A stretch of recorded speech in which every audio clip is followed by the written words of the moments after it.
اللہ کو معلوم ہے کہ اس کی زندگی کتنی ہے،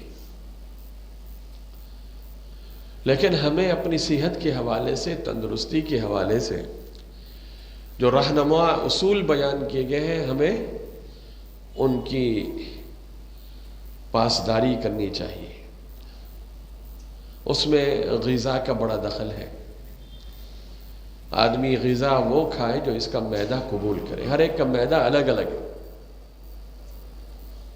یہ تو معالج سے پوچھے، خود اس کو بھی سگنل آ جاتے ہیں۔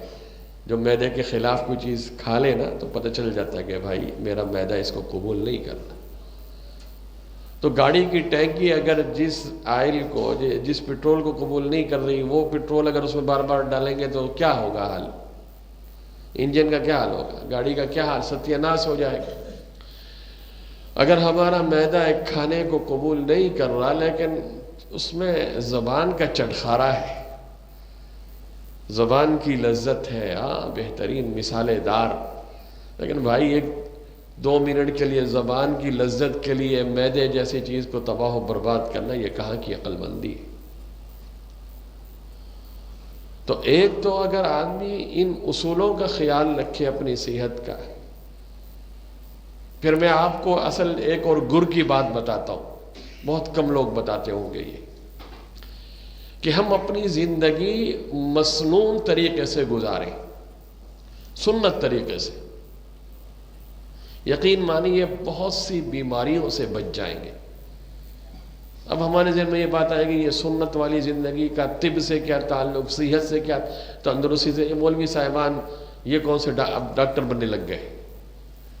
نہیں بھائی، ہمیں کوئی دعویٰ نہیں، ہم نہ ڈاکٹر ہیں، نہ ہم معالج ہیں، نہ ہم اس لائن کے آدمی ہیں، لیکن سنت بھری جو زندگی ہے آپ تجربہ کر کے دیکھ لیجئے۔ یہ بعض ڈاکٹروں نے بعض لوگوں سے اس طرح کے سوالات کیے تھے کہ ہم ڈاکٹر ہیں اور ہم اپنی فیملی میں اپنے میں بڑا احتیاط کرتے ہیں، خیال رکھتے ہیں کہ کولیسٹرول نہ بڑھے اور شوگر نہ بڑھے اور فلاں چیز لیول، ہمیں تو ان چیزوں کا پتہ بھی نہیں ہوگا۔ ہم جیسے لوگ جو ہے نا، ہمیں تو پتہ بھی نہیں کہ یہ جسم کے اندر کیا کیا دیکھنا۔ ڈاکٹروں کو تو سب، ڈاکٹر اپنے لیے کیا کچھ نہیں کرتے، اپنی فیملی کے لیے ہم سب کچھ کرتے ہیں، لیکن ہماری فیملی کے اندر عمر اتنی زیادہ نہیں ہوتی۔ کسی مولوی سے پوچھا کہ آپ یہاں عمریں بہت زیادہ ہو جاتی ہیں، کسی کی 90 سال ہے، کسی کی 95 سال ہے، یہ کیا ہے؟ اس 90 سال اور 95 سال والے بوڑھے عالم کو یہ پتہ بھی نہیں ہوگا کہ یہ کیا کہتے ہیں، اب مجھے بھی وہ انگلش کے الفاظ صحیح طرح مجھے بھی نہیں آتے کہ یہ چیزیں جسم میں یہ کیا ہوتی ہیں، تو اس کو بھی نہیں پتہ، لیکن اس کے باوجود وہ 90 سال میں بھی صحیح کام کر رہا ہے، نمازیں بھی پڑھ رہا ہے، پڑھا رہا ہے، واعظ و نصیحت بھی کر رہا ہے۔ تو ہم ڈاکٹر ہیں، ہمیں صحت کے ساری چیزیں پتہ ہیں، سب کچھ ہے، ہم خیال بھی کرتے ہیں، اور ہمارے ہاں اوسط عمر جو ہے خاندان میں زیادہ تر یہی ہے ایوریج، لیکن آپ کے ہاں عمریں کچھ زیادہ ہو جاتی ہیں۔ یہ کوئی ضروری نہیں ہے، وہاں بھی ایسا ہوتا ہے۔ 40 سال میں بھی بعض علماء ہیں ان کا انتقال 25 سال کی عمر میں ہوا، بڑے بڑے لوگ، اور علماء میں بھی اکثریت کی تعداد آپ کو ملے گی ان کی عمریں زیادہ نہیں ہیں۔ خیر، یہ ایک نقطہ جو اس کا تھا میں نے کہا وہ بھی آپ کو بیان کر دوں۔ تو انہوں نے کہا کہ اصل میں بات یہ ہے کہ جو سنت والی زندگی ہے اس کا انسان کی صحت سے بڑا دخل ہے۔ اب سنت والی زندگی میں دیکھیے، سنت والی زندگی کیا ہے کہ رات کو جلدی سونا ہے، رات کو جلدی سونا ہے۔ آپ صلی اللہ علیہ وسلم کے معمولات بھی آپ دیکھیں تو رات کے آپ نے حصے کیے ہوئے تھے، اور جلدی سونا ہے، اس کی ترغیب دی گئی، اور پھر صبح جلدی اٹھنا ہے۔ اللہ تعالیٰ توفیق دے تو آدمی تہجد پڑھے، فجر کی نماز فرض ہے اس کو ادا کرے، اور پھر ہمارے ہاں فجر کے بعد سونے کو منع قرار دیا گیا، فجر کی بعد کی نیند کو منع قرار دیا گیا۔ یہ آپ پوچھئے معالجوں سے، صحت کے حوالے سے، تندرستی کے حوالے سے جو لوگ ماہر ہوں، آپ ان سے پوچھئے کہ فجر کے بعد کی نیند کتنی انسان کے لیے نقصان دہ۔ اچھا، پھر ظاہر ہے کہ آدمی صبح کا اٹھا ہوا ہوگا، فجر سے پہلے وہ اٹھا ہے، فجر کے بعد بھی نہیں سویا، اپنے معمولات کرتا رہا، پھر اس نے آفس جانا تھا یا اس کے دوسرے کام تھے، جی ٹیچر تھا تو پڑھانے جانا تھا، اپنے معمولات میں وہ رہا۔ اب ظاہر ہے تو پھر ایک اور سنت ہے، وہ ہے کہ دوپہر کو قیلولہ کرنا۔ قیلولہ کرنا یہ سنت ہے۔ آپ میں سے بہت سے کم لوگ ہوں گے جو اس سنت پہ عمل کرتے ہوں گے، اور کچھ لوگ ایسے بھی یہاں بیٹھے ہوں گے کہ جو قیلولہ کا لفظ ہی پہلی دفعہ سن رہے ہوں گے۔ آپ صلی اللہ علیہ وسلم قیلولے کا اہتمام فرماتے تھے، صحابہ بھی قیلولے کا اہتمام۔ ایمرجنسی حالت جو ہوتی ہے، جب ایمرجنسی نافذ ہو جاتی ہے تو پھر آدمی اپنے معمولات بھول جاتا ہے نا، نظام الاوقات تتر بتر ہو جاتا ہے۔ لیکن قربان جائیے، آپ صلی اللہ علیہ وسلم کہ غزوات کے واقعات بھی ہم جب پڑھتے ہیں، اب غزوے کا جو سفر ہو، جی لڑائی کا میدان ہو، تو لڑائی کے میدان میں کسی کو نیند آتی ہے، قیلولہ کی طرف وہ متوجہ ہوگا۔ لیکن آپ صلی اللہ علیہ وسلم کا وہ قصہ آپ نے سنا ہے کہ غزوے کا موقع تھا، آپ نے اپنی تلوار درخت کے ساتھ لٹکائی اور آپ سو گئے۔ ذرا اس واقعے پہ غور کیجیے۔ ہم نارمل حالات میں ہیں، کوئی ایمرجنسی حالات نہیں ہے ہمارے، اور پھر اسی حالت میں ایک کافر آتا ہے اور آپ صلی اللہ علیہ وسلم کی تلوار اپنے ہاتھ میں لیتا ہے اور آپ کو اٹھا کے کہتا ہے مَن یمنعک منی، آپ کو مجھ سے کون بچائے گا؟ اللہ کے پیارے حبیب صلی اللہ علیہ وسلم کہتے ہیں اللہ کا نام اس یقین اور اس کے ساتھ عزم کے ساتھ لیا کہ اس کے ہاتھ سے تلوار گر گئی۔ پھر آپ نے ہاتھ میں لیا اور پھر آپ نے بھی اس سے پوچھا، آپ نے اس کو معاف کر دیا۔ بہرحال تو میں یہ کہہ رہا تھا کہ آپ صلی اللہ علیہ وسلم غیر معمولی حالات میں بھی قیلولے کا اہتمام فرماتے تھے۔ سیدنا ابو بکر صدیق رضی اللہ عنہ، سیدنا عمر فاروق رضی اللہ عنہ، صحابہ رضوان اللہ تعالی علیہم اجمعین کے حالات آپ پڑھیے۔ عمر فاروق رضی اللہ عنہ کا زمانہ آپ کو معلوم ہے کہ خوب جی جہاد ہو رہا تھا، اور اس وقت اگر سیکورٹی کے لحاظ سے سب سے زیادہ رسک کسی شخصیت کو ہونا چاہیے تو کس کو ہوگا بتائیے؟ عمر فاروق کو ہوگا نا۔ لیکن ان کی زندگی کتنی سادہ ہے، بس اوقات ہاتھ میں کوڑا ہوتا تھا اور اکیلے چل رہے، دوپہر کا وقت ہے، کسی درخت کی اوٹ میں اور چھاؤں میں جی سو جایا کرتے تھے، قیلولہ کر لیا کرتے تھے، ان کو کوئی آر محسوس نہیں ہوتی تھی۔ بعض روایات سے یہ ثابت ہوتا ہے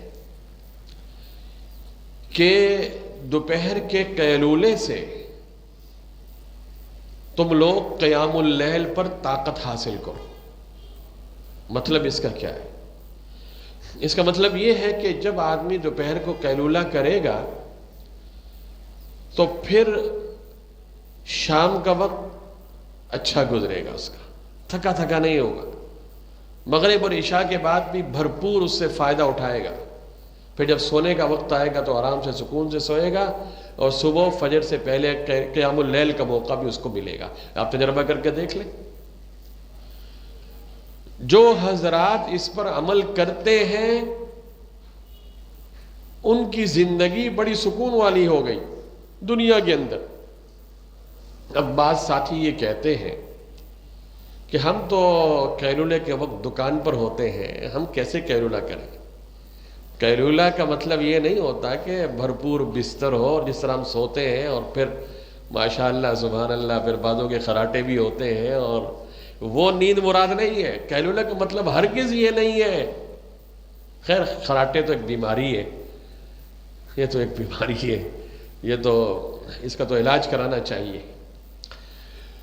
بہرحال بعض ہمارے پاس اس طرح کے بھی سوالات آ جاتے ہیں کہ کوئی آ کے بس وہ صاحب ساری رات خراٹے ہی لیتے رہتے ہیں، کمرہ ایک ہے، نیند نہیں آتی، آپ سمجھ چکے ہوں گے۔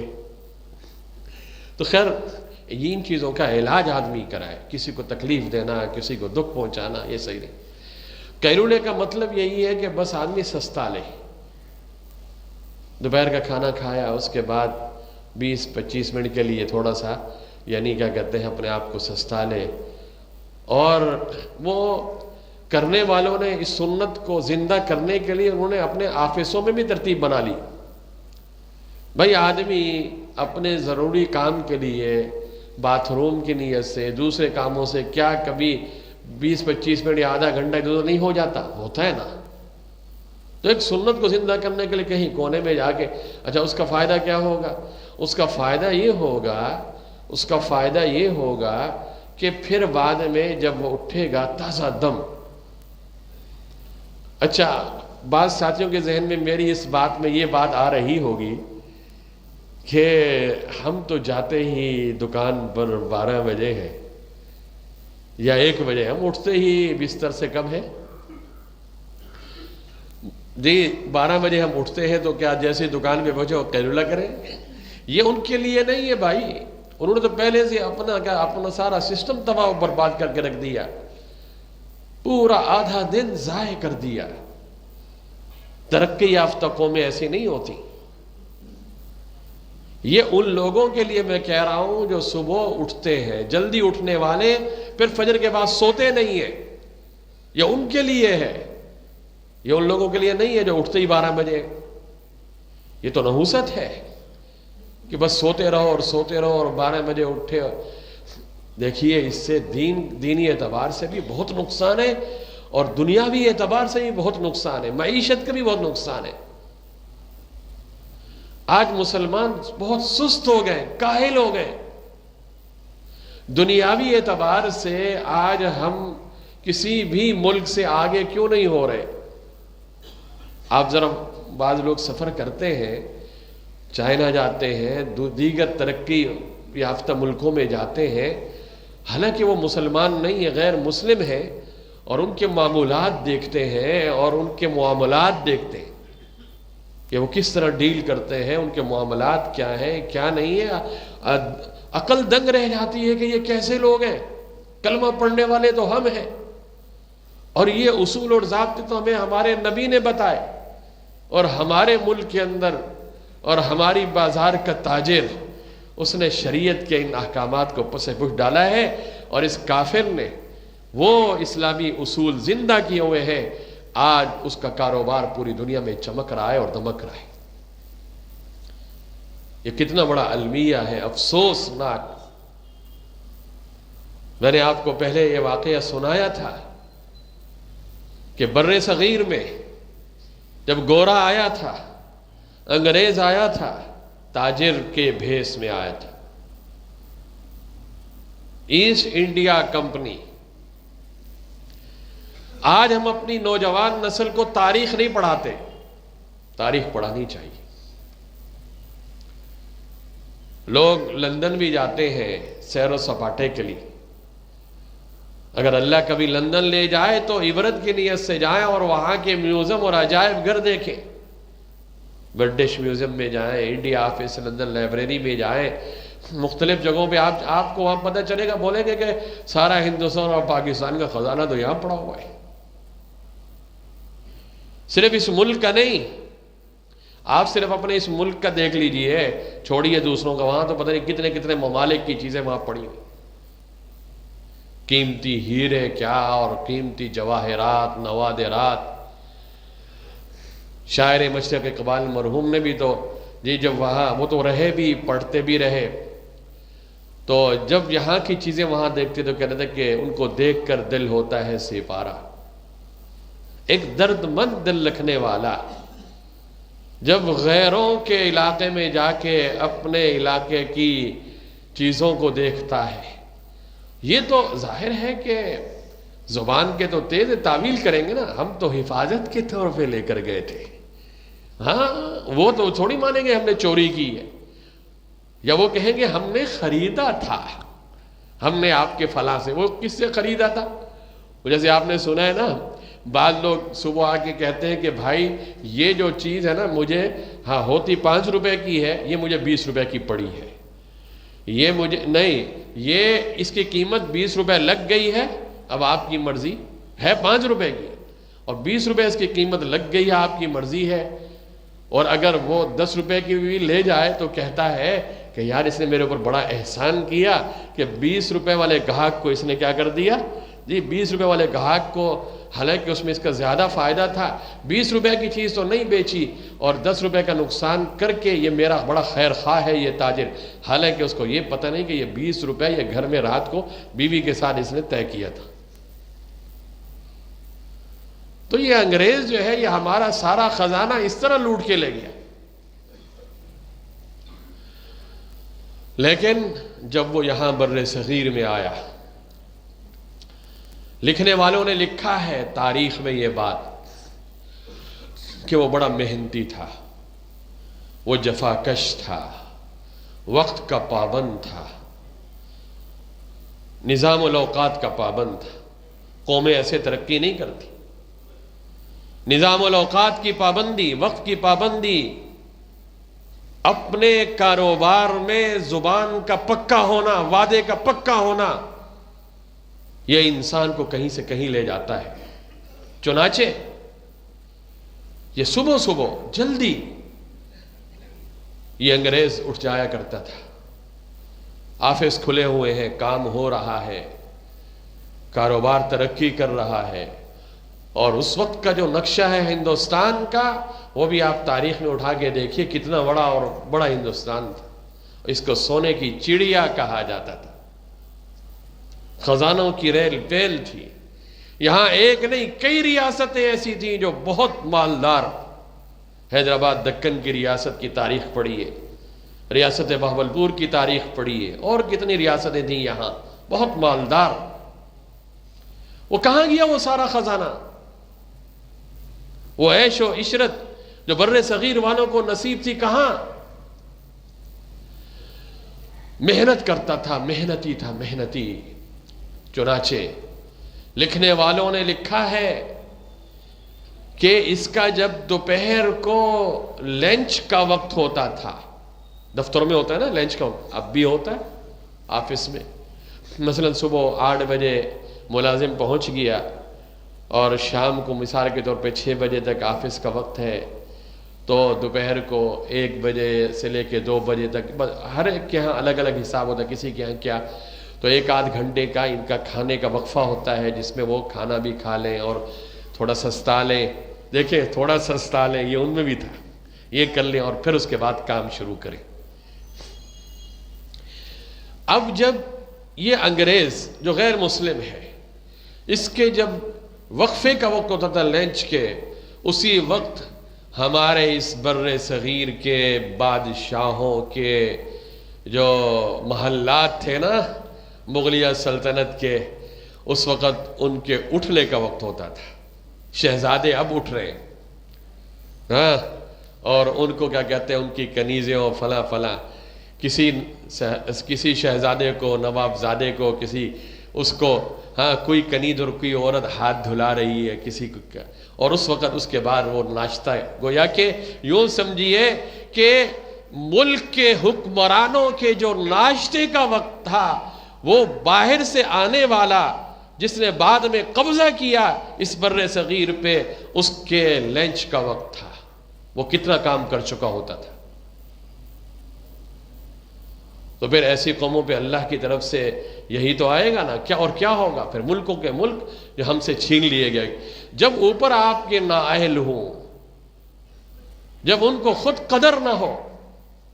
الحمدللہ اللہ کا فضل و کرم ہے، آج بھی ہم بہت ستائے گئے، بہت دکھائے گئے، اس بر صغیر کے ساتھ بہت ظلم ہوا، بہت زیادتی ہوئی، لیکن اس کے باوجود آج بھی اللہ کے فضل و کرم سے جو یہ ٹکڑا بچا ہوا ہے، حالانکہ ہمارا ایک بازو ہم سے الگ کر دیا گیا بنگلہ دیش کا، لیکن ابھی جو بچا ہوا ہے اللہ نے اس کو بھی بہت سی نعمتوں سے مالا مال کیا ہے، لیکن ان نعمتوں سے فائدہ کیسے اٹھایا جائے؟ ہمارے اوپر کون لوگ حکمران ہیں؟ ہمارے وسائل، ہم اپنے ان وسائل سے کس طرح فائدہ اٹھائیں؟